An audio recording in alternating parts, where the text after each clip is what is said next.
Hello, friends. Happy Victober. Yay. Cheers. It has happened. We are here. It is actually the 2nd of October as I'm filming this little clip because I had a pretty busy day yesterday and didn't get a chance to just talk to you. Plus, I was not very camera ready. We hopefully you saw at least, I don't even think I took any video out on the boat, but I think I took an Instagram picture, which hopefully I put somewhere, of the book that I attempted to start reading before I promptly took a boat nap for like an hour or more. So, so yeah, that was kind of a bust as far as reading is concerned, but it was very relaxing. But when I go out on the lake, I do not look camera ready. And yeah, that I was just not getting on camera like that. So I didn't really get a chance to speak to you yesterday, but I did have a very successful start to Victober. So let's talk about what I read, or what I started reading yesterday. I feel like my camera is slipping, so hold on, let me adjust. Yeah, I'm using my weird tripod that just slowly descends as I talk. So anyway, I started yesterday Salem Chapel by Margaret Oliphant. I am reading this with my friend Joe Smith, and we have been reading the Chronicles of Carlingford for a number of months now. And we are, I think this one, Salem Chapel, is the third or the fourth. Joe always knows, and I never do. But it's either the third or the fourth. And so far, I'm really enjoying this. It starts off with Mr. Vincent, who is the new vicar, I believe is the correct term for the village of Carlingford. And he is just kind of going around meeting all the people and kind of being told how he should behave within the community. And class does feature strongly in this. There are a number of people who believe that he should, revere them more than other people. We talk a lot about the dissenters versus the Church of England, which in this town, the dissenters tended to be the lower class. So, and I think Mr. Vincent is the vicar for the dissenters, I believe. I get very confused with the whole dissenter Church of England division. So, but that's definitely features strongly in this, as well as so that works for that prompt, as well as the outsider prompt, because Mr. Vincent is obviously coming in to, become the new vicar. And there's also a character named Mrs. Hilliard, who is kind of an outsider of the town. She's very mysterious, and Joe and I are very interested to see where her storyline goes. I think it's going to be very interesting, but she is an old lady of 40. and she just has, I think there was mention of her hiding from her husband. And yeah, so I think there's going to be some intrigue there, and I'm wondering how the vicar is going to get himself embroiled in that. So that one is very interesting so far. We're reading about 4 chapters a day, and I have it on ebook, which means sometimes, which yesterday I did this quite frequently, talk to text. Read it to me. So it's kind of an audiobook, but this was the other weird thing that I noticed. There's a character named Phoebe in the book, and for some reason the ebook copy that I have types it out as PH capital SBE. So we think that it doesn't recognize the OE, because there's a term for this that I don't know, but it's like squished together. Um, and I think that's the way they were like the actual book probably spelled it. And whoever did the copy that I have, uh, their computer didn't recognize it or something. I don't know. But so I was having Kindle read it to me, and it kept saying it phonetically, PHSBE, and I was like, "Is this some kind of title? I don't understand." So, and I looked in the actual ebook, and it was spelled that way, and I was like, "I don't know what this is." So I asked Joe because Joe is British, and I said, "Is this like some kind of British title? I don't understand." And she's like, "No, it's supposed to be Phoebe." So at least now I know. I mean, it's kind of annoying to read it like that, but or listen to it like that, but at least in my head I know it's supposed to be Phoebe. So totally random. Then, like I said, on the boat, I attempted to uh, start reading Mr. Harrison's Confessions by Elizabeth Gaskell. And this one takes place in I'm not really sure if it actually takes place in Cranford or just kind of like adjacent to Cranford, and it's kind of the same dynamic as Cranford, as there's a lot of women in the town and not many men. But Mr. Harrison is a doctor that is coming into the town to learn the ropes, and he is going to kind of be a part-time doctor because the old doctor is kind of tutoring him on how to do things in this town. And so again, outsider prompt is fulfilled here. And also, I didn't realize, but it is first person narrative. So that I think that's Petra's prompt. So it will fulfill that one as well, which is good. Yay. Because Mr. Harrison is kind of like flashing back to his time as a new doctor, and is kind of telling the story to his brother, I think. So yeah, it's really good so far. I just fell asleep. The boat just does that to me. It just puts me to sleep. um, and the only thing I am finding is that reading Mr. Harrison's Confessions at the same time that I'm reading Salem Chapel is getting me very confused because it's almost the same plot line so far. It's just like a newbie professional guy is coming into the town and meeting all the people and learning the ropes and kind of being embarrassed because he's like not doing things the way that they expect him to do it, all that stuff. So it's a little bit confusing. So, but Mr. Harrison's Confessions is short, so hopefully I won't get too confused. But I thought about putting it down until I'm finished with Salem's Chapel, but I have some time since I already started The Way We Live Now, so I have like some free time. So I'd kind of like to do that to get that one done early. So we'll see. Hopefully it'll kind of veer off in different directions soon and I won't get too confused, but I probably should just take notes. I do have a little book journal that or a little notebook that a friend gave me for Christmas, and I haven't delved into it yet, so I might use it for Victober notes. And then the last thing that I actually started yesterday was a reread of Three Men in a Boat by Jerome K. Jerome. And I'm reading this with Tiffany from Beautiful Minutia and Dia from Novel Idea. And it's just hilarious. I forgot how funny this was. It's just kind of like if you're reading a lot of heavy books for Victober or just a lot of like really involved plot lines, you need to pick up a Jerome K. Jerome because he will lighten the mood considerably. This follows three friends, I believe, and a dog. And, well, yes, three men in a boat. Why did I say I believe? Yes, it's three men, three friends, and a dog who decide to take a cruise down the Thames, and just everything they get into and how ridiculous they are.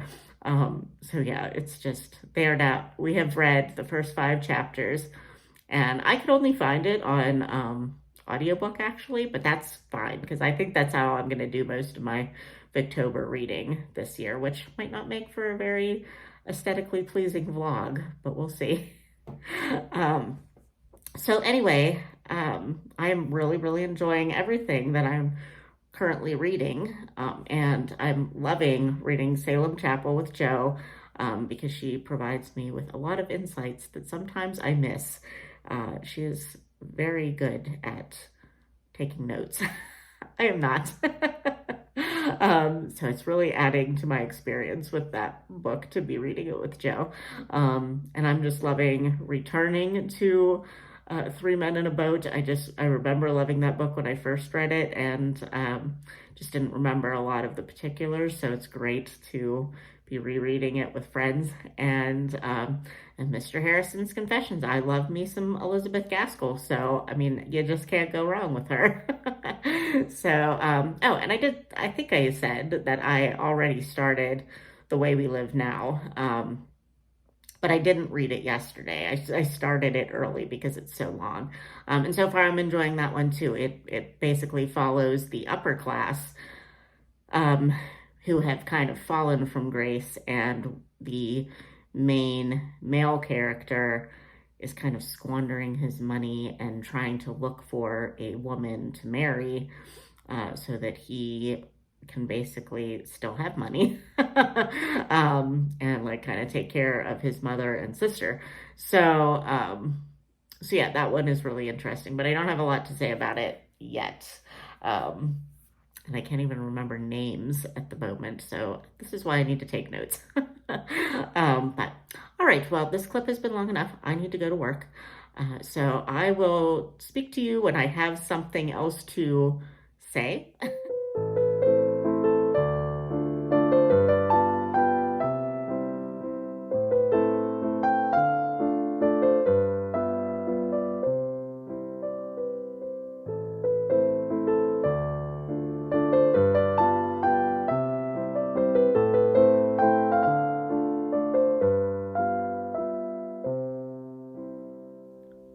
Well, hello again. We are meeting in the same place once again. It was just the easiest place because basically my tripod was already here. It is now October 8th, Sunday, and I figured I needed to come back on here to wrap up the week.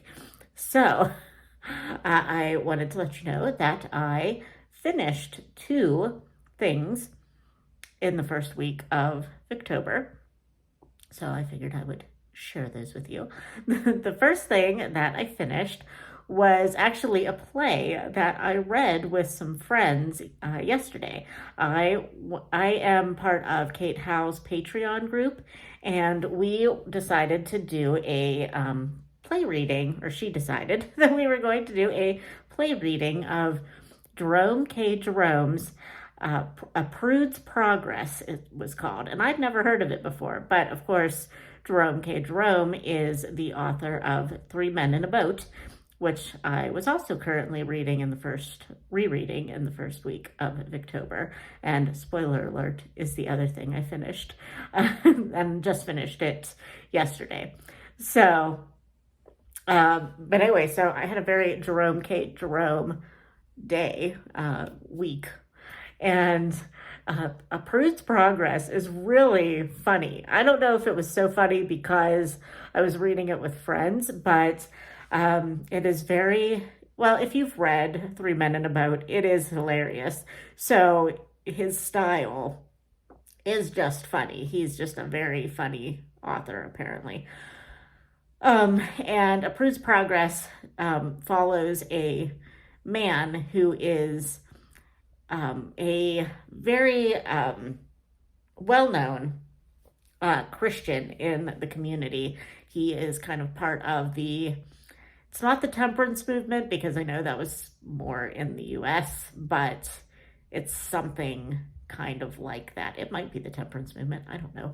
But he's very involved in that. He has got his hands in different people's pockets for supposedly getting money for his organizations and his businesses and things like that, that he always claims to be um, Christian in origin.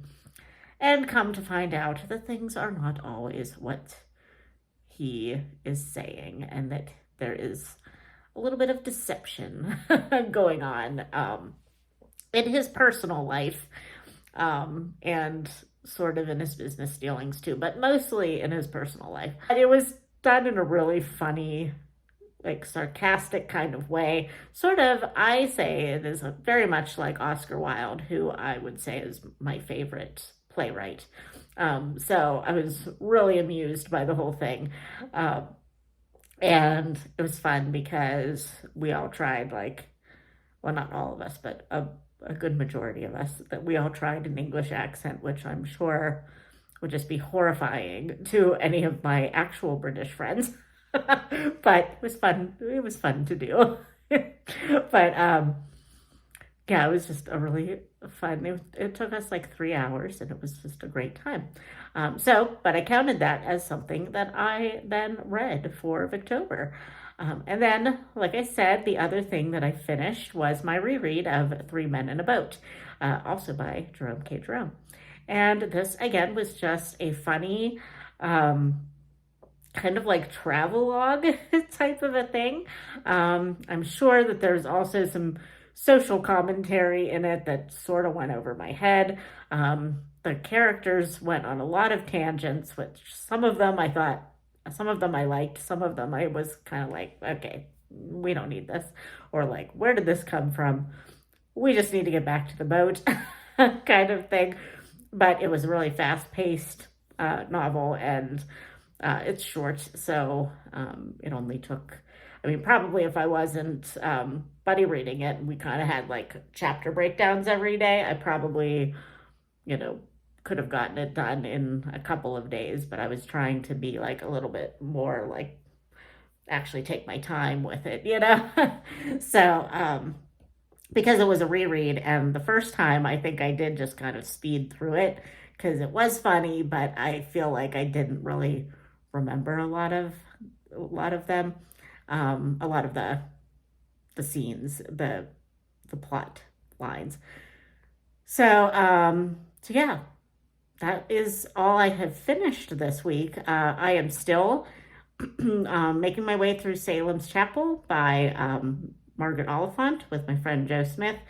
We probably could have finished it this week, maybe. Well, maybe not. I think we were going to take 2 weeks for it because it is like a decent sized novel. It's like it's a mid-length Victorian novel. It's probably 350 pages, something like that. So it's like a normal size modern novel and a mid-size Victorian novel.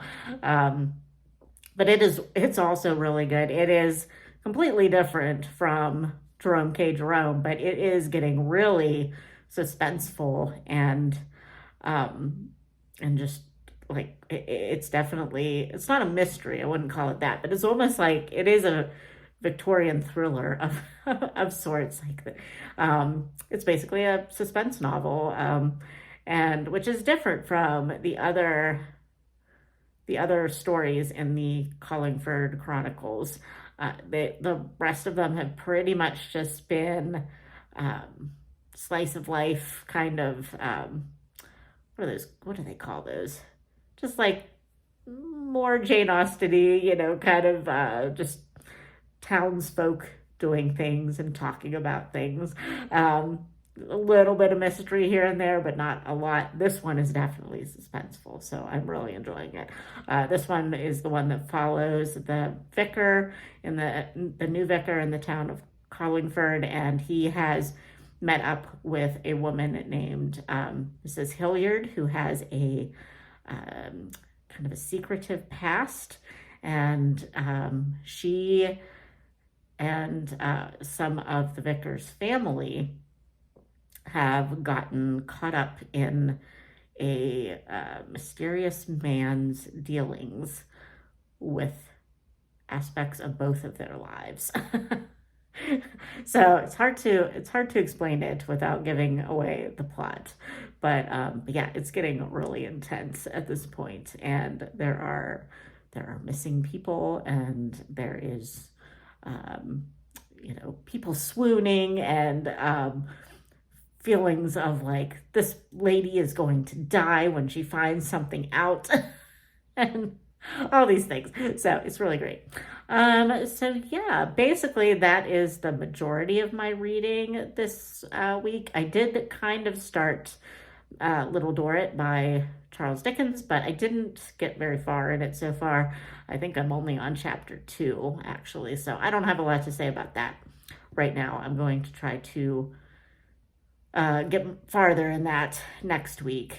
And I also want to start Man and Wife by Wilkie Collins, which that also sounds like it's going to be very suspenseful. My friend Jessica on Instagram like sped through it, and she's done with it already, and she loved it. So I'm really excited to read that, and I want to start it this week now that I'm done with a couple of things.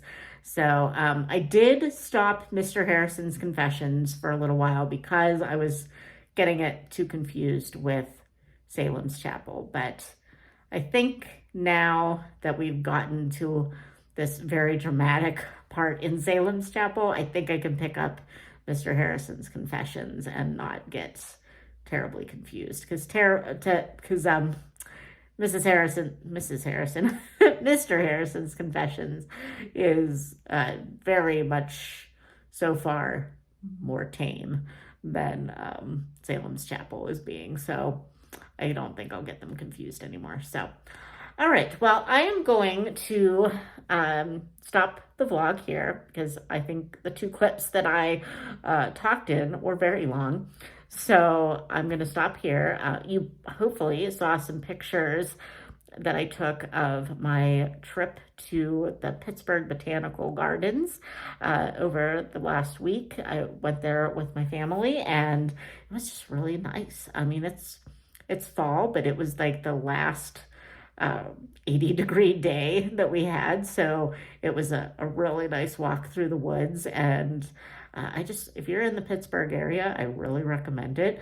It was more woodlands than gardens, which I was a little bit surprised about, but I liked it. I thought it was very nice. I mean, they did have flowers and things like that too, but it was just more like a foresty area with some, like there was a Japanese pond and things like that. So, and they had different sculptures that were of all reclaimed, repurposed things. And I thought you guys would appreciate the bed made out of books. So I don't know how long that's gonna last out in the elements, but it looked cool when I saw it. So, but anyway, yeah, so I hope you enjoyed this vlog, and hopefully I can keep it going for the rest of the month. All right, friends, I'll talk to you soon. Bye.